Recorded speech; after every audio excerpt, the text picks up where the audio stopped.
Purim. Une Gemara très très fameuse dans Shabbat 88a nous relate le don de la Torah. Quand Dieu de la Torah, il a pris le mont Sinaï sur la tête du peuple juif, il leur a dit ou bien vous acceptez la Torah, ou bien Sham Tiukvoterem, ici sera votre tombeau. C'est-à-dire que Dieu a donné la Torah en violence, en disant ou bien vous acceptez la Torah, ou bien vous mourrez. Bon, c'est pas notre sujet, c'est le sujet plutôt de Shavuot, mais il faut essayer de comprendre pourquoi la Torah est donnée comme cela. Or, la Gemara continue, dit Moda Rabba le Doraïse. La Gemara dit c'est un grand prétexte pour les Juifs. Ils peuvent dire moi j'ai jamais accepté la Torah. Puisqu'on on m'a forcé à accepter la Torah, on ne peut pas me punir quand je fais des transgressions. Et la Gemara, elle répond Afal Piken Kiblu Bedor Achashverosh. Ils ont accepté la Torah à la génération à l'époque d'Achashverosh, c'est-à-dire à Purim. Shneema, comme il est dit, Kimu ve Kiblu, ils ont établi ce qu'ils ont reçu. Kimu Maché Kiblu Gvar, ils ont accepté dans la joie ce qu'ils avaient reçu, dans la force au Mont Sinaï. Donc Purim, dans cette Gemara est présentée comme Matan Torah. Encore un autre Matan Torah. On a Matan Torah qui est à Shavuot, on a Matan Torah qui est à Kippour. Kippour, c'est on nous a donné les deuxièmes tables de la loi. Mais Purim est aussi un Kabbalah Torah, un reçu de la Torah, puisqu'il y a écrit Kimu ve Kimlu, Kimu Mash Kiblu Gva. Ils ont accepté dans la joie, dans l'amour, Rashi nous dit Behavat Anes, par l'amour du miracle. Ils ont accepté en plein amour, en pleine conscience, en pleine liberté, une Torah qui leur avait été donnée à la base sous la contrainte. Alors là, énormément de questions qui se posent. Première question, pourquoi à l'origine la Torah est donnée dans cette violence? Deuxième question, qu'est-ce qui a bien pu se passer à Purim que pour tout d'un coup, c'est presque 1000 ans plus tard, c'est même plus que 1000 ans plus tard, pour que tout d'un coup on accepte la Torah dans la joie? Rachid dit Behavat Anes par l'amour du miracle. Il y a eu des milliers de miracles bien plus impressionnants qui ont eu lieu avant. L'ouverture de la mer Rouge, la manne, énormément de choses qui ont fait. Baruch Hashem, Israël n'est pas pauvre en miracles. Donc quel est le miracle de Purim? Quelle est la spécificité du miracle de Purim qui fait qu'on a accepté la Torah dans la joie alors qu'avant on l'avait accepté sous la contrainte? Bon, alors reprenons très rapidement les thématiques fortes de cette Gemara. Tout d'abord, pourquoi la Torah est donnée comme ça? Ou tu acceptes la Torah, ou tu mourras. Les Balei Moussa, ils disent une réponse très simple, ils disent parce que c'est très simple. Parce que la vie, c'est ou la Torah ou la mort. Sans Torah, c'est la mort. C'est la mort de l'esprit, c'est la mort de la vie, c'est la mort de l'existence. C'est la reconduction de l'homme au niveau biologique. Ça veut dire, la vie, sans Torah, c'est une vie qui s'articule, qui gravite autour du besoin d'argent, du besoin de se nourriture. En vérité, c'est une société sans Torah qui reconduit les lois de la nature animale, simplement un peu plus sophistiquée, un peu plus humanisée, socialisée, mais fondamentalement, c'est la mort. C'est la mort parce qu'il n'y a pas d'esprit. Donc c'est où la Torah ou la mort? Ça, c'est très simple. Deuxième idée très très importante, c'est qu'on nous force on nous force à accepter la Torah, parce qu'en vérité, on ne peut pas choisir la Torah dans la mesure où on ne choisit pas le bien. On ne peut pas choisir ce qui est bien et ce qui n'est pas bien. Le bien s'impose à nous. Si quelqu'un est malade, si quelqu'un est mourant, si quelqu'un est en train de mourir et que je peux le sauver, je n'ai pas à réfléchir si je dois le sauver ou pas, je dois le sauver. L'impératif éthique, l'obligation de faire le bien est supérieur, il est plus originel, il est plus fondamental que la liberté de choisir. On ne choisit pas le bien. Je n'ai pas le droit de dire je vais faire souffrir ma femme, j'ai le droit, peut-être bien que oui, peut-être bien que non. Non, tu n'as pas le droit de faire souffrir ta femme. Tu es dans un impératif, si tu n'es homme, que parce que tu es obligé de ne pas faire souffrir les autres. Donc, quand on te donne la Torah comme ça, c'est pour te signifier que tu n'es pas, personne n'est libre par rapport à l'éthique, par rapport à la morale, par rapport au bien. Personne ne peut dire, je vais choisir, je vais réfléchir si je vais faire le bien ou le mal. Le bien s'impose à toi malgré, au-dessus, plus fortement, plus radicalement que ton intelligence. Tu es obligé de faire le bien. Tu es choisi par le bien, tu ne choisis pas le bien. Ça, c'est une idée fondamentale. C'est pour ça que Dieu dit, la Torah, ou vous l'acceptez ou c'est la mort. C'est-à-dire, ça ne dépend pas de votre choix. Parce que ça dépendrait de votre choix, ça veut dire que c'est possible de faire le mal, c'est possible de faire le bien, on peut y réfléchir, et je choisis le bien. Ça, chacun peut vivre intellectuellement ce genre de choix intérieur, c'est permis. Mais fondamentalement, ontologiquement, dans l'essence des choses, le bien n'est pas l'affaire d'un choix. Tu es confronté à l'obligation radicale de faire le bien parce que tu es un être humain. Un être humain est obligé de faire le bien. L'obligation ici est plus originelle, plus radicalement profonde, plus première que la liberté. La liberté est seconde par rapport à l'obligation de faire le bien. Un homme est obligé de faire le bien parce qu'il est homme. Et c'est avant toute réflexion, avant toute pensée, avant tout choix. Deuxième dimension de cette Torah qui est donnée de force. Troisième dimension de cette Torah qui est donnée de force, c'est peut-être la plus profonde, c'est de nous faire comprendre que la notion même de penser, que la chorma, que l'intelligence, que la capacité même de penser, elle vient de la Torah.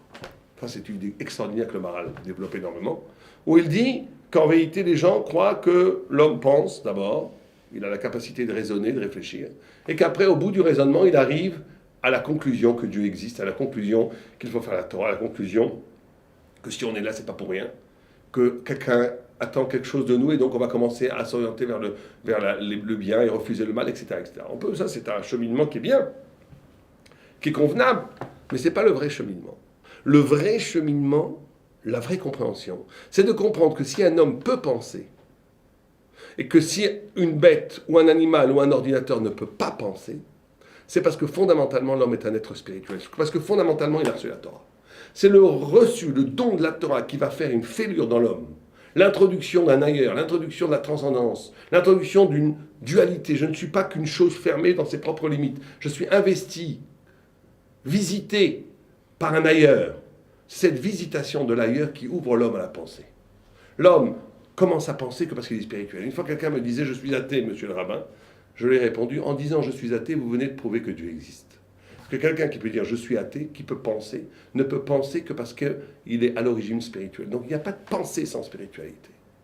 Ce n'est pas la spiritualité qui dépend du cognitif, de la pensée, c'est le cognitif, c'est l'intelligence, la chokhma, le choix donc, qui dépend du don de la Torah. Donc la Torah ne peut pas être choisie puisqu'elle est à l'origine même de la possibilité de choisir.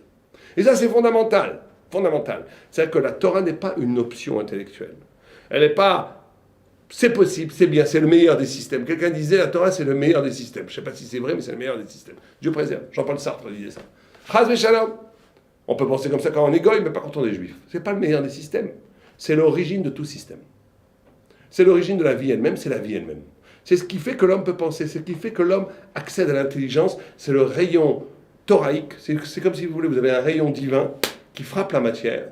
Et cette frappe-là, elle arrache la matière de ses propres limites, elle le fait exister, elle le fait sortir du stance. Existence, ça veut dire sortir du stance, sortir de la matière. L'homme apparaît à la pensée quand il est arraché de ses propres limites matérielles. C'est pour ça que la Torah est donnée avant. Et sans Torah, c'est la mort. Là, il faut le prendre au sens propre, c'est la mort de l'esprit. Il n'y a pas d'esprit sans Torah. Sans ce choc divin sur la face de l'humain, il n'y aurait pas d'éveil de la pensée. Ça serait la mort. Alors, il faut comprendre, si c'est comme ça, pourquoi à Purim, tout d'un coup, c'est le contraire.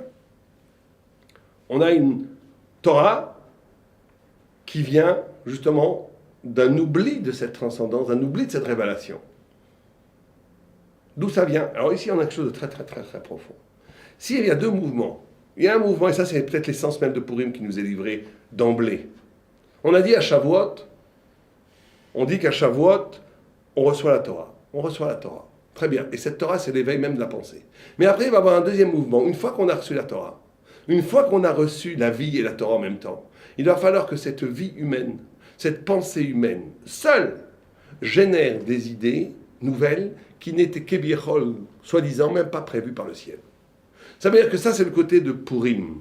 Purim, c'est une Torah, une intelligence, une chokhma, une compréhension des choses, que si effectivement à l'origine n'aurait jamais existé, s'il n'y avait pas eu le choc spirituel dans l'esprit humain pour l'éveiller à lui-même, mais à partir de ce don qu'est l'intelligence humaine, qu'est la pensée, qu'est la chokhma, qu'est la capacité de raisonner, à partir de là, l'homme va faire des choix, l'homme va faire des orientations, l'homme va chercher, l'homme va générer, va produire des idées, des concepts poétiques qui sont propres à l'humain, que même les anges n'avaient même pas envisagé.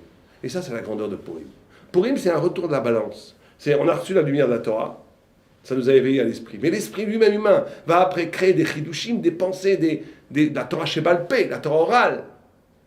Toute la production des sfarot, des idées qui viennent du bas, qui sont elles-mêmes une lumière extraordinaire de Torah, qui va être de la Torah elle-même, mais qui est un chidush, une nouveauté que l'homme amène. Vous savez qu'il y a une tradition, toutes les traditions d'Israël, elles ne sont pas anonymes, elles ne sont pas anodines. À Hanouka, on joue à la toupie. La toupie, c'est un mouvement de haut en bas. C'est le divin qui arrive sur la lumière des flammes de Hanouka ramène que Dieu innerve le monde de sa flamme. Que la Shrida reste en Israël malgré l'exil, malgré la Grèce. Purim, on fait on joue la crécelle comme ça veut dire que c'est un mouvement de bas en haut. Ouais, c'est exactement la même chose, c'est de bas en haut. C'est-à-dire qu'il y a une Torah maintenant, une vérité qui va venir du bas vers le haut. Il y a ces deux mouvements-là qui sont l'intelligence même d'Israël. Maintenant, pourquoi on a dit, pourquoi est-ce qu'ils ont accepté la Torah avec Ahava? C'est une grande question qui est posée.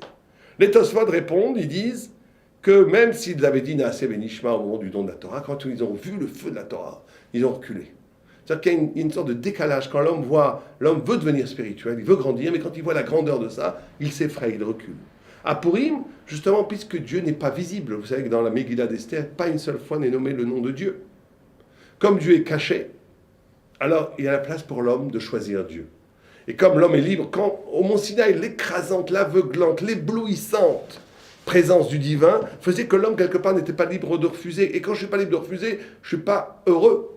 Je ne suis pas complètement entier avec cette acceptation. Quelque part, c'était une sorte de diktat spirituel. La présence de Dieu était tellement énorme, tellement évidente, qu'il n'y avait pas d'autre choix que d'accepter. Et donc, quand je n'ai pas d'autre choix que d'accepter, quelque part, on a violé ma subjectivité. Je n'ai pas la possibilité d'être en accord total, en harmonie avec ce choix, puisque je n'ai pas vraiment choisi. Et on a expliqué qu'il fallait que ce soit comme ça. Mais l'effet secondaire que ça a produit, c'est que je n'étais pas dans la joie. Oraï, j'avais un prétexte. Peut-être que ce n'est pas vraiment moi, on m'a forcé. Quand Dieu s'est retiré, puisque Purim inaugure le temps de Esther Panim, Esther, pour ça qu'Esther s'appelle Esther, qui veut dire caché, de mystère. Le mot mystère en français vient de Esther. Que c'est caché. Donc c'est caché, on se retrouve seul, on se retrouve dans le monde. Et à partir de là, la dvékout, le fait de se coller à la spiritualité, le fait de s'approcher de Dieu, ça va venir de moi, encore une fois, ce mouvement de bas vers le haut. Quand je fais ça, quand la dvékout, quand la soif de l'infini, la soif de la vérité, le désir de spiritualité, le désir de rejoindre l'éternel vient du bas et que ça se réalise, là il y a un bonheur total. Là on accepte dans la joie parce que j'ai la liberté de le faire. Et donc ça c'est le Tosfot qui dit comme ça. Le Rashba, lui il a une autre approche. Il dit que la problématique du peuple d'Israël c'était pas tellement la Torah Shebirta, ils acceptaient la Torah écrite pleinement, avec amour. C'est aussi un des Tosfot qui dit comme ça, qui dit on a vu qu'ils ont été punis avant Purim.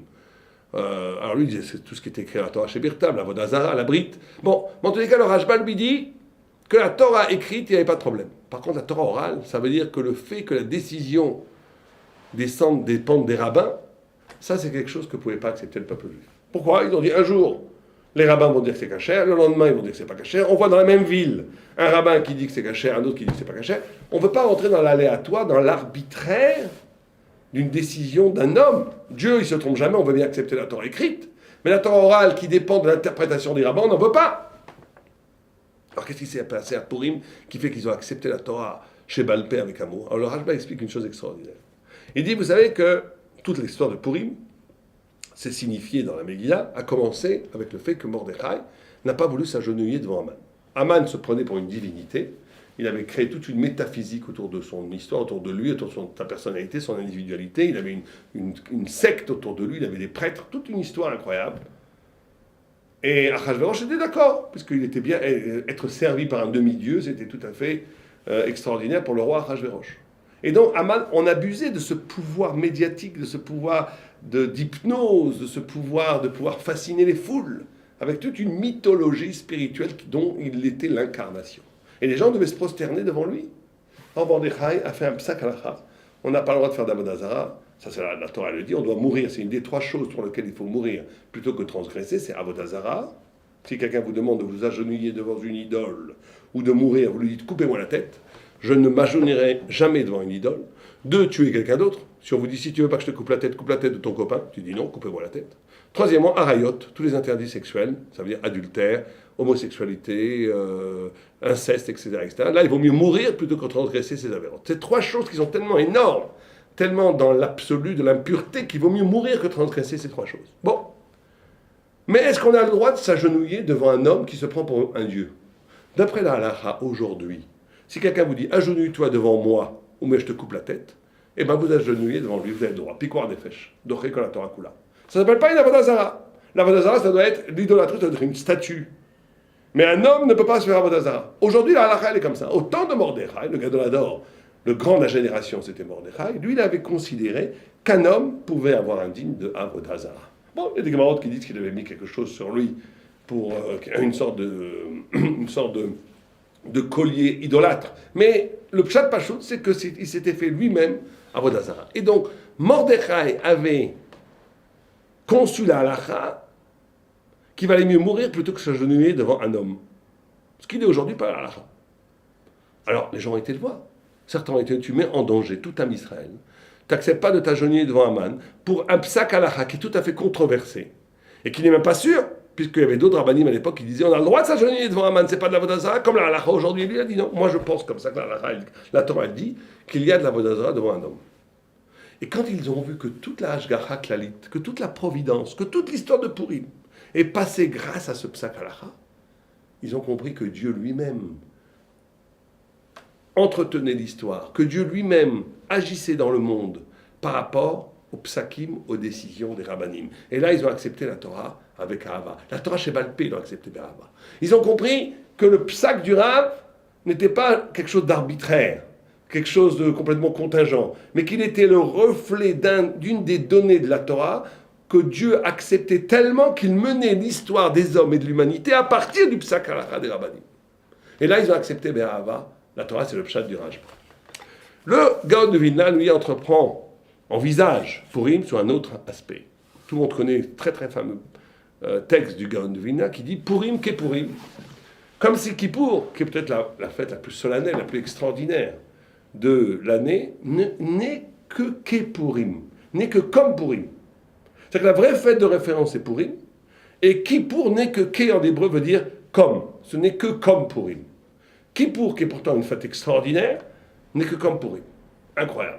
Et le Gaon de Vilna va même plus loin. Il dit, vous savez que dans toutes les fêtes juives, à part Shabbat, mais dans toutes les fêtes, les Chagim juives, vous avez Chetzi Lachem, Chetzi Lachem. Moitié de la journée quand on fait Pessah, quand on fait Sukkot, quand on fait Shavuot. La halakha, c'est une marque dans la Gemara. Il y en a un qui dit ou tout pour Dieu ou tout pour nous. Et la halakha, non, moitié-moitié.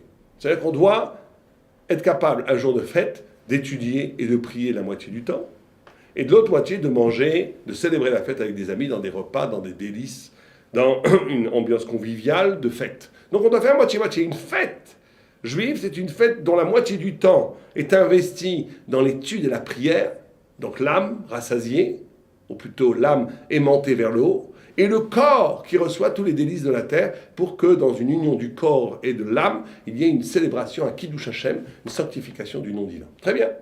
Or à Kippour, on ne fait que l'Hachem. À Kippour, on ne mange pas, on ne boit pas.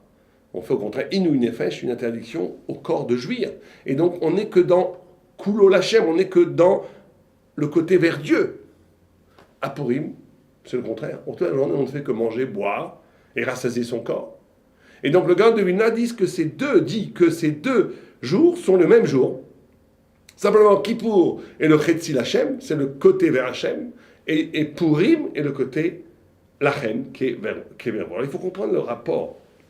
Quel rapport entre Yom Kippour, qui est le jour du pardon, et Purim, qui est le jour de fête où on célèbre le fait qu'on a été sauvé de la destruction, et qu'on a vaincu Amalek, qu'on a vaincu Aman. Quel rapport? Ben, le rapport est énorme, dit le Gaon de Vilna. Il dit, parce que dans les 2 jours, ce qui est en jeu, c'était que Am Israël devait être détruit et qu'il a été sauvé. Puisque à Kippour, Dieu avait dit à Moïse, je vais détruire ce peuple. Laisse-moi détruire ce peuple. Et je rebâtirai un peuple à partir de toi. Et Moshe a dit, efface-moi de ton livre, mais je veux sauver le peuple.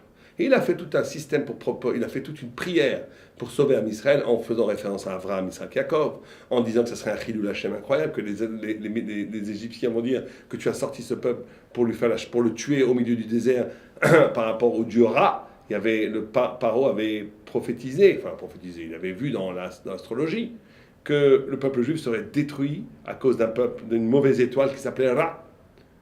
Il avait vu le sang, ce sang, on l'a transformé en sang de Mina. En sang de la Mina, mais si Dieu avait tué le peuple juif dans le désert, ils auraient dit voilà, Dieu a sorti le peuple juif du désert, il a vaincu l'Égypte, mais il n'a pas pu vaincre le dieu Ra, puisqu'on voit qu'ils sont tous morts. Donc Moïse a utilisé tous ces arguments de Kiddush Hashem et de Chilul Hashem pour sauver le peuple juif. Et il a sauvé le peuple juif. Dieu a dit ça, l'article et Dvarecha. J'ai pardonné comme tu l'as dit. C'était Yom Kippour. Donc Yom Kippour, ce qui s'est passé, qu'on aurait tué, détruit, on a été sauvé. À Purim, exactement pareil. On aurait dû être détruit, on a été sauvé. Donc les deux ont cette notion-là de la mort aurait dû nous détruire, on a été sauvé. Simplement l'un est dans les mondes supérieurs, Kippour, on monte, c'est des mondes supérieurs. Personne n'a vu, en bas on ne voyait pas. Et alors qu'à Purim, ça s'est passé dans la réalité, dans le monde réel. Il y avait une décision de gouvernement de Achashverosh légalisant le meurtre de tous les juifs. Comme chez les nazis, il marchait même, qu'il y avait une loi permettant à tous les goïms, à tous les non-juifs, de tuer les juifs. Et donc ces deux faits sont liés par le fait qu'il y a destruction annoncée, et tout d'un coup, retournement de cette destruction par un sauvetage, on est tous sauvés. Simplement, un s'est sauvé en haut, l'autre s'est sauvé en bas. Bien entendu, ça nous apprend quelque chose d'extraordinaire sur l'essence même du peuple juif. Comment ça se fait qu'il faut toujours passer par cette menace de mort et après s'en sauver? C'est comme si on était une renaissance. Le peuple d'Israël, c'est celui à qui on annonce toujours la mort et qui renaît. Pourquoi ça va être comme ça? Pourquoi est-ce qu'on ne nous laissera pas tranquille? Si Dieu veut qu'on reste vivant, eh ben, il n'a qu'à nous laisser tranquille, qu'on vit et puis qu'il n'y a pas de menace. Pourquoi faut-il passer par la menace et après on est arraché de la menace, on est sauvé? C'est parce que justement pour nous signifier que le peuple juif n'obéit pas aux mêmes règles naturelles des peuples. Tous les autres peuples, ils existent parce que le monde, la nature, fait qu'ils doivent exister. Am Israël, d'après le cycle et la logique de l'histoire, de la nature et du monde, devrait être détruit. C'est ça la menace de mort. Am Israël n'obéit pas, l'essence de son existence n'obéit pas aux lois de la nature, ni aux lois de l'histoire, ni aux lois du politique, ni aux lois du sociologique. D'après toutes ces lois-là, le peuple juif aurait dû être détruit. Et donc, ça veut dire qu'il renaît en puisant son énergie vitale, en puisant son existence d'un niveau supérieur à la nature, qui est cette vécoute, ce lien avec Akadosh Baruch Hu. Et ces deux choses sont vérifiables à Purim et à Kippour. À Kippour, c'est vérifiable au niveau de l'esprit, au niveau du cachet, au niveau du ciel. C'est-à-dire qu'Am Israël n'est Am Israël que s'il est capable de créer des idées, d'étudier une Torah, de penser à partir d'une pensée qui n'obéit pas à la logique des pensées normatives. Si le juif commence à penser comme un petit bourgeois, commence à réfléchir comme les goïms, commence à avoir des idées toutes faites, dogmatiques, comme les goïms, s'il commence à traduire la Torah en religion comme les goïms, il est en dehors de Kippour. Kippour, c'est que c'est la mort et une renaissance spirituelle, une renaissance intellectuelle. Cette renaissance intellectuelle puise sa luminosité, puise ses spharotes, puise ses idées, puise ses concepts, puise son intelligence, puise sa vérité d'une lumière qui n'a aucun rapport avec la nature. C'est Kippour. Et c'est pareil dans la vie, dans Purim. Si Am Israël croit qu'il va vivre parce qu'il a une armée, parce qu'il est fort, parce qu'il a des chars, parce qu'il a des tanks, parce qu'il a un État, parce que politiquement il est reconnu à l'ONU, parce que les États-Unis aident Israël, toutes ces bêtises, si l'homme croit ça, il est mal barré. Très mal barré. Pourquoi? Parce que, encore une fois, la Gemara nous dit, les shkalim qu'on donne, on devait les donner à Purim, avant Purim, au début du mois d'Adar, parce que justement la Torah dit, il avait prévu, vous savez que Aman avait donné une somme d'argent à Achashverosh, 10 kikars d'argent, qui était exactement la somme des demi-shekels, pour Tosfot fait le compte, qui était exactement la somme que Aman a payé pour détruire le peuple juif. Il a shochad, il a donné de l'argent à Achashverosh pour lui dire, voilà, je te donne cet argent et maintenant je tue le peuple juif. Et la Gemara, elle dit que la Torah avait prévu cet achat et que bien avant, elle avait dit donner le demi-shekel. Or, ce demi-shekel, tout le monde connaît le Beth Midrash, c'est un demi-shekel justement. C'est-à-dire qu'il n'existe que s'il est en liaison avec quelque chose de plus haut que lui, qui est le demi-shekel qui est dans les ciels, qui est plus haut. Et ce demi-shekel, qui est kofer nafsho, qui expie l'âme, nous dit la Gemara, le Midrash, que Moshe ne comprenait pas comment un demi-shekel peut amener à l'expiation de l'âme. Et Dieu lui répond, regarde, je vais te montrer une petite pièce qui est sous mon siège, à cavote qui brûle, qui est feu, qui est du feu. Alors vous savez ce que le feu rend tout feu. Le feu qui est capable de rendre tout feu. C'est-à-dire que vous comprenez qu'ici c'est un rapport à la valeur, l'argent c'est la valeur. Quelle valeur donnons-nous aux choses? Si on donne aux choses une valeur absolue, on donne à la force une valeur absolue, on donne aux politiques une valeur absolue, on donne à l'armée une valeur absolue, alors on est fini parce que dans cette monnaie-là, les goïms sont beaucoup plus forts que nous. Dans les monnaies où la valeur c'est le réel, ils sont beaucoup plus forts que nous. Par contre, quand on donne une valeur de feu, le feu c'est la Torah. C'est-à-dire que toutes les choses n'existent que quand le feu rend tout feu, la Torah doit rendre tout Torah. C'est-à-dire que quand on est capable de traduire chaque chose en Torah, les transformer en feu de Torah, alors chaque chose a sa place. Mais il faut bien comprendre que tout ça c'est des masques, que tout ce qui nous est donné d'un point de vue matériel ne sont qu'un prétexte pour pouvoir faire rentrer l'amour, la lumière, le chesed d'Akadosh Baruch Hu qui est infiniment plus haut. Et cette notion-là, dès que même dans le réel, on n'est pas déterminé par le réel, mais par une sorte de face-à-face avec Dieu, il est essentiel à la survie d'Israël. Le Chida lui-même, une chose incroyable, il dit que à Shavuot, c'est Torah Or, et à Purim, c'est Or Torah. C'est le contraire. C'est à Shavuot, on a reçu la Torah, et cette Torah produit une lumière. À Purim, c'est exactement le contraire. C'est le Or qui devient la Torah. De quel Or parle-t-on ? De la lumière qui est en chaque chose dans l'existence de la vie. C'est la vie du peuple juif lui-même qui produit la Torah. Le Chida, il va même beaucoup plus loin. Il dit qu'à la fin des temps, il y a toute une Torah incroyable qui va nous être révélée par le Mashiach. Ce qui paraît aberrant, parce que la Torah elle a été donnée au Mont Sinaï, elle est totale. Il n'y a pas d'autre Torah que celle qui est donnée au Mont Sinaï. Mais en réalité, ce que dit le Chida, c'est que toute la Torah, c'est quoi ? La Torah, c'est comment Dieu intervient dans le monde à travers l'histoire d'Israël.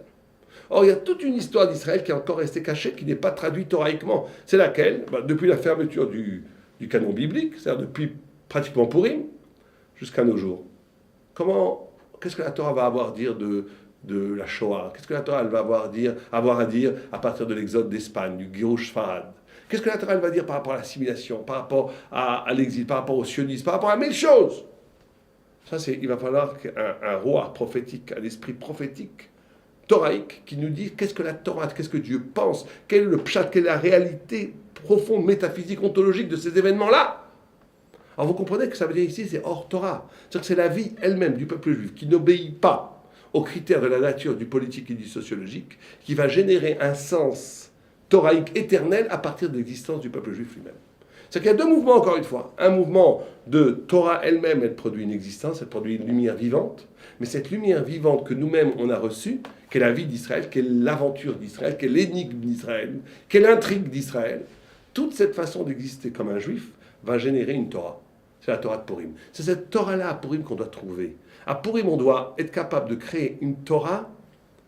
Quand on boit, quand on est avec les amis, quand on s'amuse, on doit être capable de créer des chidushim, des idées, des découvertes de vérité qui vont profondément dire la Torah, la lumière, la Torah qu'il y a dans la lumière de la vie.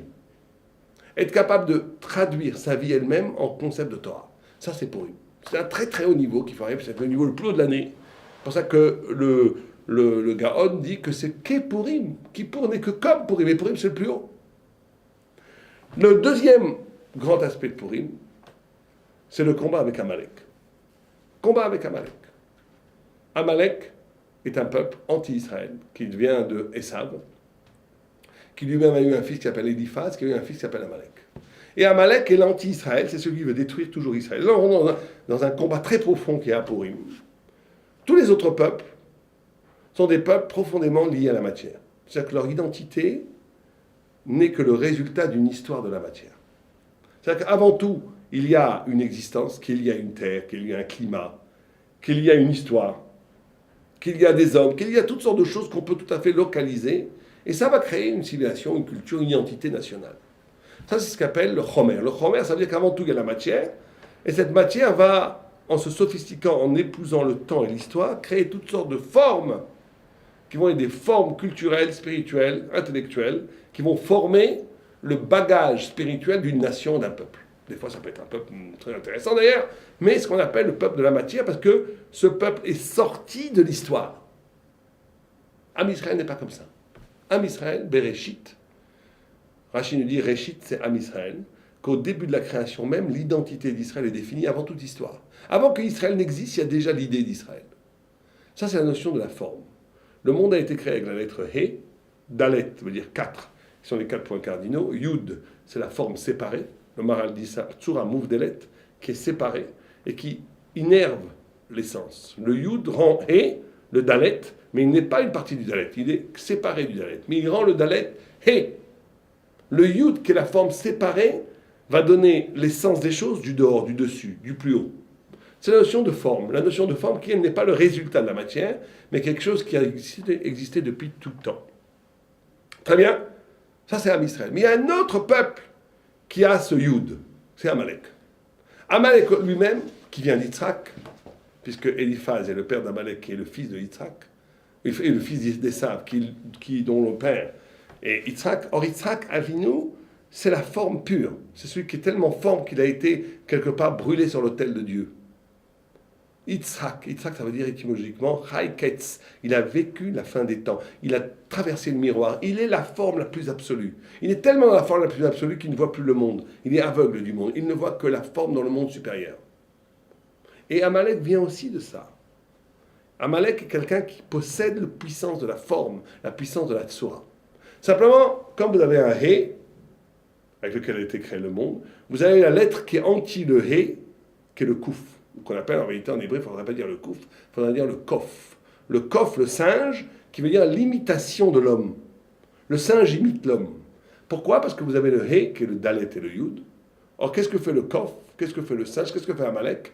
Il prend ce Yud et il le descend vers le bas. Un Kouf, un Kof, c'est un Dalet, comme ça retourné, avec un Yud qui descend vers le bas. Kof, mensonge, déformation de la forme. Amalek est comparé aux déformations de la forme. Cette déformation de la forme, d'ailleurs, n'est pas anodine. Vous savez qu'on dit qu'Amalek a rendu métamé, rendu impur à Israël sur le chemin. On dit aussi sur le chemin. Il arrête à Israël d'aller sur le chemin, il le coupe par des pratiques homosexuelles. Quel rapport? Le Maharal explique. Il dit parce que l'homme, le Zachar, en hébreu qui veut dire le masculin, qui a pour étymologie Zecher, le souvenir, donc la forme pure. Alors que le Nekeva, la féminité, c'est beaucoup plus la matière, et tout le monde le comprend. L'homme amène la graine, la femme matérialise, rend vivant cette graine dans la gestation de l'enfant et dans l'accouchement de l'enfant. Or, la notion de Bishkab Zachar, qui est l'essence même de Amalek, c'est justement la forme sur la forme. La forme sur la forme. C'est-à-dire quoi la forme sur la forme? C'est-à-dire que la forme va déformer la forme. On va prendre cette forme et on va en faire quoi? Qu'est-ce qu'on va en faire? Et là, on est dans le secret même du combat de Purim. Regardez comme c'est extraordinaire. C'est pour ça qu'on boit et on mange à Purim. La Gemara dit qu'Amalek, Am lokek damo shel chalali Israël. Un peuple qui se délecte du sang des cadavres d'Israël. Quel rapport? Et délecte, pas qui mange, qui dit qui prend du plaisir. Lokek, ça veut dire lécher mais pas avaler. Pourquoi? Le sang est ce qui fait le rapport entre le corps et l'esprit. Parce qu'Amalek, comprenez bien l'idée. Amalek est un peuple qui a cette forme, séparée. Il a l'origine divine du monde. Simplement, au lieu que ça l'élève, il va l'utiliser pour en jouir ici, maintenant et tout de suite. Il va en faire un objet de consommation spirituelle, intellectuelle, culturelle, maintenant et tout de suite. C'est ça la notion de lokaki. C'est pas qu'il avale pour s'en nourrir même, c'est juste le plaisir. C'est ramener toute forme de spiritualité la plus extraordinaire, la plus immense, à une expérience spirituelle, à un délice spirituel. C'est pour ça d'ailleurs qu'à Purim, on mange et on boit énormément. On va expliquer pourquoi. C'est-à-dire qu'ici, on est dans un rapport à la transcendance. Amalek est capable de choses extraordinaires au niveau de la spiritualité, mais cette spiritualité, elle sera toujours un objet de consommation maintenant et tout de suite. Comme un peu, vous allez dans des concerts de Beethoven, de Mahler, de Wagner, tout ce que vous voulez, de Mozart, magnifique, Bach. On voit dans cette musique les étincelles divines, on les voit. Mais qu'est-ce qu'on en fait? Est-ce que l'homme va s'élever en écoutant cette musique? Ou est-ce qu'il va prendre ça comme une consommation culturelle pour jouir, applaudir à la fin, et après on va manger une côtelette de porc au restaurant? Bon, c'est qu'on n'a pas bougé. C'est-à-dire que la spiritualité n'est pas là pour te faire grandir. Elle est là pour juste te faire... Tu te sens bien pour consommer, pour jouir. Je jouis de la côtelette de porc et je jouis des symphonies de Mozart. Dans les deux, le but est de jouir une jouissance culturelle, une jouissance spirituelle, une jouissance intellectuelle, une jouissance physique. C'est de réduire ce yud au kof. De réduire cette yud qui est la transcendance à quelque chose qui est vers le bas. Et Amalek est tellement investi dans cette logique spirituelle qu'il va tout faire la guerre pour Israël. Il ne va pas supporter Israël. Pourquoi? Parce que lui, justement, il ne supporte pas, et c'est ça qu'il faut bien comprendre. Il ne supporte pas le fait que la spiritualité est toujours à venir. Que pour le moment, il y a une sorte d'inadéquation, de décalage, de brisure, de cassure entre la vie et la vérité. Alors nous, on souffre de ce décalage, c'est l'exil. Et l'espérance messianique nous dit, si Dieu veut, un jour il y aura... On a déjà expliqué que la notion même de l'exil, c'est le décalage entre la vérité et le réel. Le Messie, plus le visage messianique se révèle au monde, plus il y a une sorte d'harmonie entre la vérité et le réel. Plus le Messie est loin, plus il y a une disharmonie entre le réel et la vérité. C'est aussi simple que ça. Quand on voit des tzadikim souffrir et des rachaïm où tout va bien, c'est une distorsion, ça ne va pas. La vérité, ça devrait être le contraire. Mais le réel, c'est comme ça. Donc qu'est-ce qu'on fait entre ce décalage? On dit c'est l'exil. L'exil, c'est-à-dire qu'on est encore dans une distorsion. On a besoin de ce contraire de la vérité pour que le réel s'accomplisse et s'approche de la vérité. Mais ça, c'est plus tard. On voit pas pour le moment. On voit pour le moment qu'il y a un mensonge dans le réel. Il y a un décalage entre le réel et la vérité. Plus il y aura d'harmonie entre les deux, plus on est dans un temps messianique. Or, Amalek est celui qui veut résoudre ce problème tout de suite et maintenant. Il ne supporte pas que la vie, aujourd'hui, maintenant dans la nature, soit en décalage avec l'esprit. C'est pour ça qu'il va commettre le pire des crimes. Et c'est très intéressant de voir les textes des nazis marchemam, des grands antisémites, des grands amalécites. C'est toujours des textes qui glorifient la nature et qui vont commettre le crime de dire, puisqu'il y a un décalage entre la vérité et le réel, et que ça c'est affreux, et que les Juifs, ils attendent le Messie pour que soit rétablie cette harmonie entre le réel et la vérité. Nous, qu'est-ce qu'on va faire? On va changer la vérité. On va déformer la forme. On va rendre une vérité complètement nouvelle qui s'adapte à la nature et qui rend absolue la réalité. Donc c'est bien que l'homme souffre. C'est bien que le juste y souffre. Il faut que ça soit comme ça. Etc. etc. Qu'est-ce qu'ils vont faire? Ils vont créer une idéologie qui va rendre absolu le moment, le maintenant. Pourquoi? Parce qu'ils ne veulent pas supporter l'espérance messianique, l'espérance divine, l'intrusion de Dieu dans les affaires des hommes. En vérité, ce que cherche Amalek, ce qu'on va chercher toujours Aman, les nazis, les antisémites, ils vont toujours chercher derrière l'attaque du juif, l'attaque de Dieu, l'attaque de la transcendance. Ce qu'ils veulent détruire, c'est justement en vérité la transcendance. Ce qu'ils veulent détruire, c'est Dieu. Chas Shalom, c'est la révélation de Dieu lui-même. C'est ça qu'ils veulent détruire. Il suffit de voir des choses incroyables chez les nazis. Quand les lettres des nazis étaient envoyées à la Gestapo, ce qui était visé, c'était pas simplement de tuer les juifs. C'était que les juifs ne devaient pas exister parce que, même en Amérique, il fallait qu'ils meurent. Pourquoi? Parce qu'on voulait que le judaïsme s'arrête. Ce qui était visé, c'était le judaïsme. Ce qui était visé, ce n'était pas simplement le juif physique. Il disait, par exemple, qu'il faut d'abord tuer avant tout les rabbinim. Ce qu'il faut viser avant tout, c'est de tuer les rabbinim. Pourquoi? Parce que c'est eux qui portent l'espérance messianique, l'espérance divine du peuple d'Israël. Ce qu'il faut éradiquer, c'est le judaïsme. Il faut tuer tous les juifs, bien sûr, mais de préférence ces juifs qui sont porteurs de la parole de Dieu. Et on voit dans la Megillat Purim, ceux qui ont été c'est pas notre chita, mais ceux qui ont été dans les écoles de Harachim, on voit des choses extraordinaires. C'est vrai qu'il y a des choses incroyables. On voit dans la Megillat Purim la date du procès de Nuremberg. On voit dans la Megillat Purim que les 10 fils d'Aman qui ont été pendus peuvent correspondre aux 10 nazis qui ont été pendus à Nuremberg. Il y en avait 11 qui devaient être pendus et un 11e qui s'est suicidé pendant la nuit. Etc. Énormément de singularités, comme si on voit très bien que la Megillah de Purim est véritablement la prophétie de toute la bataille, de toute la destruction annoncée future des grands antisémites. Un des nazis qui a été tué avant d'être pendu, il a dit Purim Fest. Il a parlé de Purim. C'est très très connu, mais c'est évident que tout ça est lié. Tout ça est lié de façon très très profonde. Et donc, un des travaux essentiels qu'on doit faire à Purim, c'est d'être capable de, justement, à Purim, on est capable de faire quelque chose qui va détruire Amalek. C'est quoi? C'est qu'à Purim, on dit que toute l'année, on n'a pas le droit d'être les garotes, la racha. Toute l'année, si on n'est pas un tzadik gamour, il ne faut pas se mesurer avec le rachaïm. Pourquoi? Parce qu'on est dans un temps de l'exil. Et pour le moment, dans le temps de l'exil, c'est les rachaïm, c'est le méchant qui a la puissance, et toi, tu ne l'as pas. Donc, joue-la doucement. C'est pas la peine de te montrer. Mais à Purim, tu peux, dit l'Agmara. À Purim, tu peux même te moquer du rachat. Pourquoi est-ce qu'on est dans un moment messianique? On est dans un moment où il y a une totale alliance entre la vérité et le réel. C'est pour ça qu'à Purim, on fait une fête, on boit. Le réel est complètement intégré dans la vérité. Le fait de boire, de manger, de donner des cadeaux, de faire la fête, c'est qu'on est un moment... Le Purim, c'est un jour messianique. C'est un jour, c'est comme si le Messie était là. On peut y aller. Il n'y a rien là, il n'y a pas à avoir peur. Tout est pour le bien. Il y aura une harmonie totale entre la vérité et le réel. Ça, c'est Purim.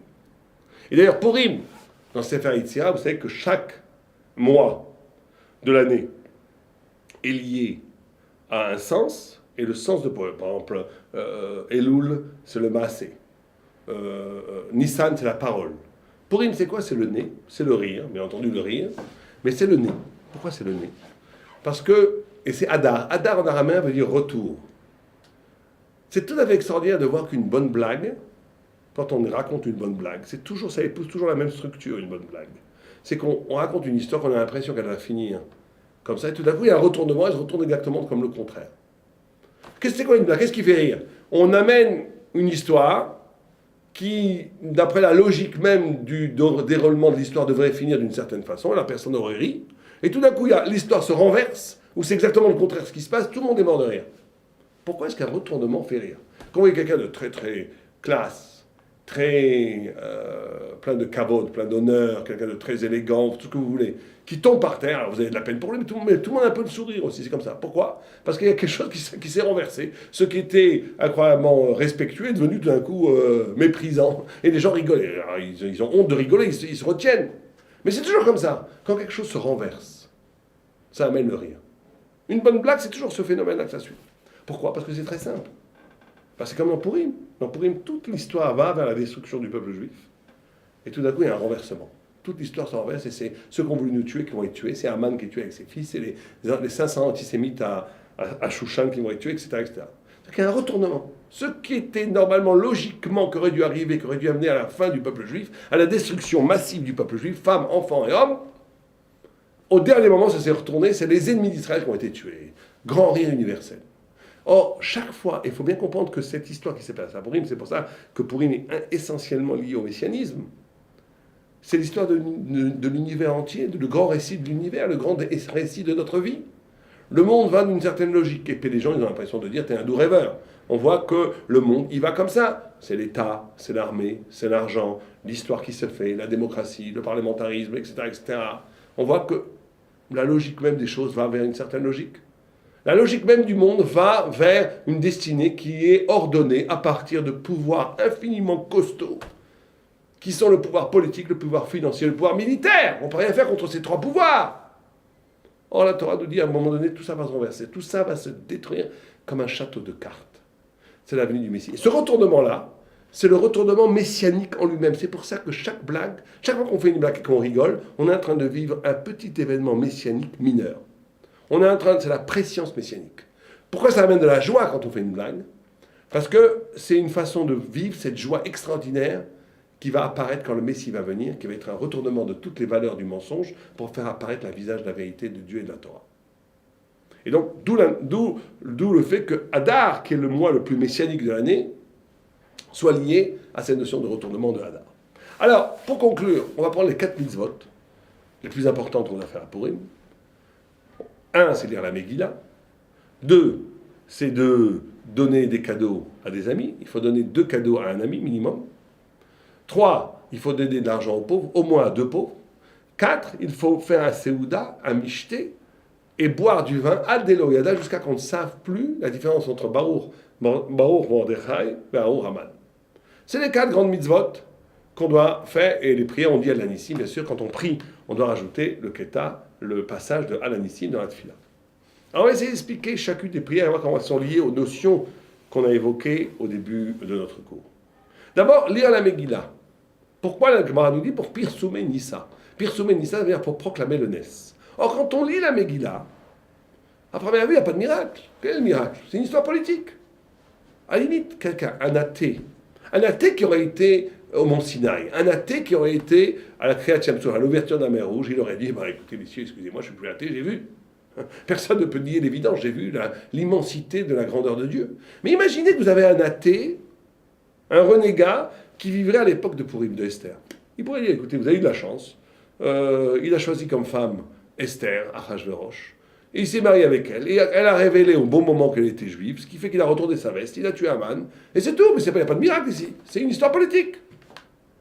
C'est des courants d'influence politique. Le courant de la reine, qui était un courant juif camouflé, elle a gagné le courant de Haman, c'est tout. Donc on n'est pas obligé de voir le miracle. C'est pour ça d'ailleurs qu'à Purim, il y a une tradition de mettre un masque, pour bien montrer que le miracle est masqué. Le mot Amelech, quand vous l'avez dans la Megillah, des fois Amelech veut dire Achashverosh, le roi veut dire Achashverosh, des fois Amelech veut dire Dieu. C'est pour bien nous montrer que c'est un niveau encore plus haut du miracle. C'est comment on doit être capable à Purim de comprendre que la nature elle-même, que la vie elle-même est un miracle. Et c'est pas que des mots. Ça, il faut comprendre, c'est fondamental. Fondamental, on va prendre 2 minutes. La plupart des gens, ils vivent leur vie selon la nature. Et ils disent des miracles, bien sûr qu'il y en a, mais je ne les ai jamais vus et ça ne m'intéresse pas vraiment. Pourquoi? Parce que c'est en dehors. Et j'y crois. Tous les ans, ils font Pessah. Ils racontent la mer s'est ouverte en deux, que la manne est tombée sur la tête, que Dieu a donné la Torah sur le mont Sinaï, tout va bien. Mais bon, ils y croient, parce que c'est des bons juifs, parce qu'ils y croient. Mais est-ce que ça touche quelque chose dans leur vie? Non. Ils ne savent pas vraiment. C'est juste des croyances. Ça, on n'a pas fait la mitzvah. La notion de Purim, pourquoi c'est le plus grand miracle? Parce que Purim doit nous faire découvrir le secret des secrets, qu'il n'y a pas de nature. Qu'à chaque instant, qu'à chaque événement même le plus bénin, comme manger, quand je mange quelque chose, c'est pour ça qu'il faut manger à Purim énormément, je suis nourri par Dieu, à ce moment-là, je suis dans une vécoute, je suis dans un lien avec Akadosh Baruch Hu incroyable, c'est un miracle incroyable. La possibilité qu'on puisse penser, c'est déjà... La possibilité que le monde est compréhensible, c'est un miracle incroyable. On pourrait croire qu'aucun rapport entre, par exemple, l'ordinateur, il fait énormément de choses, il ne comprend rien. Il ne sait même pas ce qui lui arrive, il n'a même pas de conscience. On pourrait avoir un monde où l'homme n'a pas de conscience de rien. Le miracle de s'aimer, que 2 personnes puissent s'aimer, c'est fantastique. Que je puisse avoir pour un autre du souci autre que pour moi, c'est un miracle. Pourquoi est-ce que je peux avoir du souci? C'est pas moi, c'est un autre. Comment ça marche? C'est un miracle. On a beau rechercher 10 fois, 30 fois, si c'est un vrai souci, si c'est pas juste un souci pour récupérer un petit peu plus pour moi, si ce n'est pas intéressé, le désintéressement, c'est un miracle, etc. Et on pourrait passer ici des heures à énumérer les miracles contenus dans la vie quotidienne. Or, Purim, c'est ça.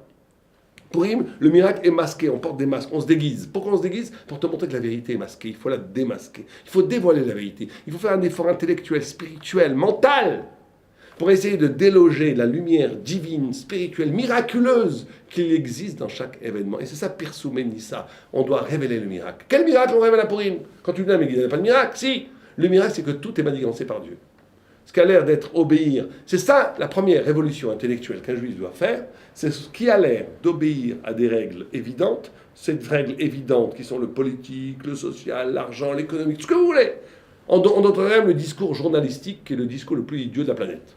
C'est-à-dire que je prends ce qui se passe et je décris ce qui se passe et je dis à cause de ça, ça et ça et ça. Mais tu n'as jamais réfléchi qu'il y a d'autres causes plus profondes? Toi, tu crois que il y a une guerre à cause du pétrole? C'est pas du tout à cause du pétrole qu'il y a une guerre. Il y a d'autres choses beaucoup plus profondes derrière. En train de s'ébranler, l'apparition messianique. Les âmes des peuples se font la guerre par rapport à des choses beaucoup plus profondes que l'évidence, que la cause première, que la cause banale, que la cause complètement première des choses. Et ça, c'est la notion de démasquer, de dévoiler. Et à Purim, ce qu'on doit faire, c'est qu'on doit lire la Megillah, qui pourrait être lue à un premier degré, où ce n'est qu'une histoire politique, et dire non, c'est Dieu qui est derrière tout ça. C'est Dieu qui fait que le monde est en train de marcher comme il marche. Il essaie de nous faire passer un message derrière l'évidence. Donc, première injonction de Purim, c'est de casser l'évidence, qui est l'idiotie de l'esprit, pour essayer de comprendre la profondeur métaphysique, spirituelle, divine qu'il y a dans les choses. Première mitzvah. Deuxième mitzvah, on donne des cadeaux. Pourquoi est-ce qu'on donne des cadeaux? Shliach manot. Parce que, comme on a dit, Purim, c'est aussi le reçu de la Torah. On reçoit la Torah, on a reçu la Torah, Kimou et Kiblou. On a reçu la Torah totalement à Purim. Et on ne peut pas recevoir la Torah si on n'est pas un peuple d'Israël uni. La Torah a toujours été donnée quand il y a un peuple uni. On a vu que quand on a reçu la Torah au Mont Sinaï, on dit, la Gemara nous dit qu'ils étaient Yardav, qu'ils étaient ensemble, et Rachid dit, Belev Echad, ensemble avec un seul cœur. On ne peut pas recevoir la Torah comme une multiplicité d'individualités. La Torah se reçoit forcément comme un collectif qui reçoit la Torah. Ensemble. Un Israël, c'est le peuple d'Israël qui reçoit la Torah. Ce n'est pas des millions de juifs qui reçoivent la Torah chacun individuellement. Or, pour qu'on soit ensemble, il faut manger ensemble, il faut se faire des cadeaux. L'amour entre le peuple juif à ce moment-là est fondamental. Il est constitutif du Purim, qui est le reçu de la Torah dans la joie et dans l'amour, et dans la liberté. Troisièmement, on doit donner de l'argent aux pauvres, à plusieurs pauvres. C'est la mise en tête la plus importante de Purim. C'est la notion de chesed. Parce que ça, c'est très simple, on ne va pas en parler ici, on en a déjà énormément parlé, qu'il n'y a pas de spiritualité sans chesed. Quelqu'un qui passerait sa vie à prier, à méditer, à étudier la Torah, mais qui serait complètement inintéressé par les autres, sachez que ce n'était pas un ben Torah. Ah, il connaît les choses par cœur. Il étudie tout. Il est très très fort. Il pense qu'à lui, aucun intérêt. Il est zéro. Il est comme un ordinateur plein, Otsara Chochma, et des milliards de livres dedans, ça vaut rien. En tant que ça, il n'y a pas de srout. Alors peut-être qu'il a un mérite qu'on peut l'utiliser. On va lui demander une question, il va savoir où c'est. C'est déjà du chesed. Il n'y a pas de Torah sans chesed. C'est-à-dire que le chesed, c'est ce qui permet à l'homme de ressembler à Dieu. Or, toute la Torah, c'est fait pour ressembler à Dieu. C'est ce qui permet à l'homme de s'arracher de son petit lui-même. Tant qu'on a une vie qui gravite, qui s'articule autour du souci constant de soi-même, on est un goy. On n'a aucun rapport avec la Torah, avec le judaïsme. On n'a aucun rapport avec la Torah. La Torah, l'identité même du nom juif, du nom Israël, c'est cette capacité à un moment donné d'être concerné par quelque chose qui n'est pas moi. D'être concerné par une lumière qui n'est pas moi. C'est ça être juif. Être Israël, c'est à un moment donné concevoir que mon identité la plus profonde n'est pas limitée à mon ego, n'est pas limitée à mes intérêts. Elle est l'écho de quelque chose d'infiniment plus grand que moi, qui est la lune. Am Israël est comparé à la lune, parce que la lune, c'est le reflet du soleil. Chaque juif, c'est le reflet de quelque chose d'infiniment plus grand que lui. D'où la notion du chesed. Chesed, c'est je suis avec l'autre parce que toi, t'es moi et moi, je suis toi. On est ensemble. Il faut casser l'ego. Et il n'y a pas de Torah, il n'y a pas de Purim, il n'y a pas de miracle si on ne fait pas cet acte de chesed. Donc, don qu'on doit donner aux pauvres. À Purim, sans modération, donner. Quatrième mitzvah et dernière mitzvah, de boire Adelo Yada. Il faut boire du vin. Adelo Yada. Alors ici, il y a une discussion, je ne veux pas rentrer dans les psachalacha, entre les Ashkenazim et les Sfaradim.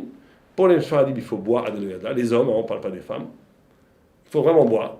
Et même chez les Ashkenazim, il y a deux vues. Il y a le Rama qui dit que, comme on ne sait plus faire vraiment, on ne va pas se rouler sous la table, on boit un peu, on va dormir. En dormant, je ne sais plus la différence entre Baruch Haman, entre Baruch Mordechai et Baruch Haman. Mais certains, les balais moussards, sont dit non, il faut faire la mitzvah, il faut boire, jusqu'à ce que je ne sache plus la différence. Alors pourquoi est-ce qu'il faut boire comme ça? Alors, on reprend le Gaon de Vilna, qui avait fait cette différence entre Kippour et Purim. Et regardez ce que dit le Gaon de Vilna. Il dit, c'est très simple. Il dit, Kippour, c'est un moment où l'homme monte vers Dieu dans les mondes supérieurs. À Kippour, quand on prie, on monte. À la Neila, on arrive véritablement aux portes du paradis. Et à ce moment-là, il se passe un phénomène extraordinaire. C'est le phénomène du pardon. Alors, c'est quoi le phénomène du pardon? C'est qu'on passe d'un regard du din, justement, un regard de la loi pure, de la vérité pure. Un homme a péché. Il a péché, c'est tout, il faut le punir. De la loi la plus rigoureuse, un regard divin, on va dire, un regard humain qui est capable de compassion, capable de tendresse, capable de miséricorde. Comme si Keviechol, on rendait le regard divin humain.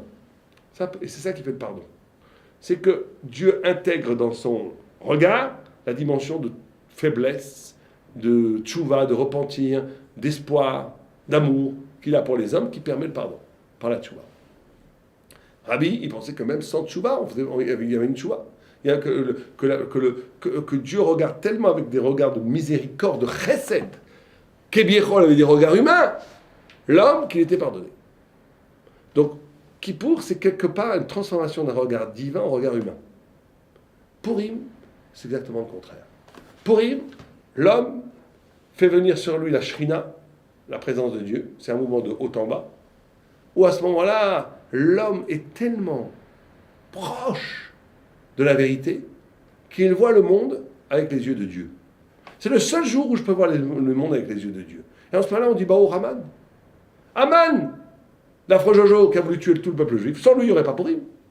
Haman, les antisémites, ils sont merveilleux. Sans eux, c'est une catastrophe. On a besoin d'eux pour que le peuple juif ne s'assimile pas, pour comprendre toujours qu'on est différent des autres, pour comprendre que dans l'économie générale de l'histoire du peuple juif, le mal sert pour le bien. Il n'y a pas de mal. Au niveau divin, on dit qu'aujourd'hui, quand il nous arrive quelque chose de bien, on dit Baruch Atah ve'ametiv. Quand il nous arrive quelque chose de mal, on dit Baruch Dayan Emet. On ne dit pas la même bracha pour les deux. La Gemara Brachot, elle dit au monde futur, c'est-à-dire au temps du Mashiach, on dira la même bracha, surtout on dira Atah ve'ametiv. Une brique m'est tombée sur la tête, schlac, oh ça me fait très mal, oh génial, Baruch Atah ve'ametiv. Pourquoi? Parce que si je regarde dans le regard de Dieu, c'est formidable. Cette brique qui m'est tombée sur la tête, c'est exactement ce que j'ai besoin à ce moment-là pour me faire une capara. C'est formidable. C'est-à-dire qu'à un moment donné, il n'y a plus de différence entre le bien et le mal. Parce que tout est une révélation de Dieu pour arriver au bien. Il n'y a plus de différence entre le bien et le mal. À Purim, on est arrivé à un tel niveau de grandeur où on voit le monde avec les yeux de Dieu. Au point où on dit Baruch Haman, béni sois-tu Haman, béni sois-tu le nazi. Pourquoi? Parce qu'il y a un niveau dans toi qui est récupérable pour le bien. Alors les choses ici, on peut le dire qu'à Purim, toute l'année on ne comprend pas. On dit le nazi c'est une horreur. Il a amené que la mort, il a tué 2 millions d'enfants, c'est insupportable. On ne peut pas l'accepter, c'est insupportable, on ne comprend pas. Mais quand viendra le Mashiach, on comprendra tout. On comprendra pourquoi il fallait qu'il y ait ça. Eh bien, à Purim, on comprend un peu pourquoi les choses. On a le regard divin. On voit le monde comme Dieu voit le monde. Où le bien et le mal, quelque part, agissent de la même façon. Dans l'Haftarah, dans le passage, dans Élie, quand il fait venir il dit au peuple juif, amenez 2 vaches. C'était 2 vaches jumelles qui avaient été prises. Ils ont dit que les Névi à Baal, que les prophètes de Baal qui font de l'idolâtrie, mettent une vache sur un autel. Moi, je mettrai une vache sur un autel. Et priez-vous les Baal et faites que le flamme vienne directement du ciel. Ils ont prié, ils sont fait ruisseler de sang le corps. Ils criaient comme des fous. Pendant des heures, rien ne s'est passé. Et ils se moquaient d'eux. Non, vous criez plus fort. Peut-être que Baal dort. Peut-être qu'il est parti faire une sieste. Ils se moquaient d'eux. Une grande misade de se moquer d'Avodazar. Et rien ne s'est passé. Et après, Élie s'est retourné vers Dieu. Il a dit Dieu, réponds-moi. Néni, réponds-moi. Et le feu est venu, il a tout mangé. La vache, le feu et l'eau qu'ils avaient rajouté, mis des tonnes d'eau pour empêcher le feu de... Tout, la pierre elle-même a été consumée par le feu de Dieu. Et au début, on dit que ces 2 vaches étaient des vaches jumelles. Et la vache, le Midrash nous dit que la vache qui a été choisie pour la Vodazara, elle a dit, moi je veux pas, moi pourquoi ma sœur, elle va aller pour Dieu, les Shem Shamaim, et moi je vais aller pour les Baal, pour la Vodazara. Et on a répondu, tu as le même mérite. Tu as le même mérite. Toi aussi tu fais un Kiddush Hashem, le fait de ne pas brûler, c'est un aussi grand Kiddush Hashem que le fait que ta sœur jumelle, elle brûle. C'est-à-dire qu'à un moment donné, le mal, il sert au Kiddush Hashem. Le mal lui-même, il sert à quelque chose qu'on ne comprend pas dans ce monde-ci, mais qu'on comprendra à la fin. Or, à Purim, on arrive à un tel niveau qu'on peut voir ça au même niveau. On est à Gamzul et Tova, qui est l'œil divin. On est capable de voir l'heure divin. C'est pour ça qu'on boit. On boit parce que l'alcool, parce que l'esprit, il ne peut pas supporter ça. L'esprit il dit le bien c'est bien, le mal c'est le mal. Il ne peut pas supporter que même le mal, donc c'est une sorte d'anéantissement, de bitoul d'un esprit rationnel, qui est absolument indispensable toute l'année. Mais ce jour-là, on le boit, jusqu'à qu'on arrive à une sorte de clairvoyance divine. On voit le monde comme un. Et d'ailleurs, c'est intéressant, pourquoi est-ce qu'on doit arriver à un moment où on ne dit plus Baruch Mordechai? Parce que même si toute l'année on a besoin de Mordechai pour rejoindre Dieu, même toute l'année on a besoin des tzadikim, des rabbanim, pour comprendre la Torah. Parce que sans rabbanim, sans initiation des rabbanim, celui qui veut comprendre la Torah tout seul, c'est un fou furieux, il n'arrivera jamais à rien. Il a besoin d'un maître, il faut un maître. C'est vrai. Mais à Purim, à un moment donné, on dit, bon, ce maître, on veut maintenant se mettre quelque part, c'est aussi un écran entre moi et Dieu. Donc on arrive presque à dire Baruch, on ne me dit pas, on oublie de dire Baruch Mordechai. Pourquoi? Parce qu'à un moment donné, on va oublier Mordechai. On est dans un tel rapport de proximité avec Akadosh Baruch Hu, et ça, encore plus, je répète, ça n'est possible qu'à Purim, qu'il n'y a plus besoin de Mordechai. On est dans un rapport de communication avec Dieu total. Et donc quand on boit à Purim, quand on mange à Purim, il ne s'agit pas près de se saouler et d'aller rouler sous la table. Dans ce cas-là, il vaut mieux faire comme le Rama, boire 1 ou 2 verres et aller dormir, 1000 fois mieux. C'est pas la peine, c'est Chas v'Shalom.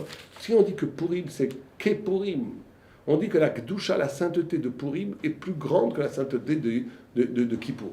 Donc c'est pas un jour pour faire le fou, saouler, aller sous la table, vomir, Dieu préserve.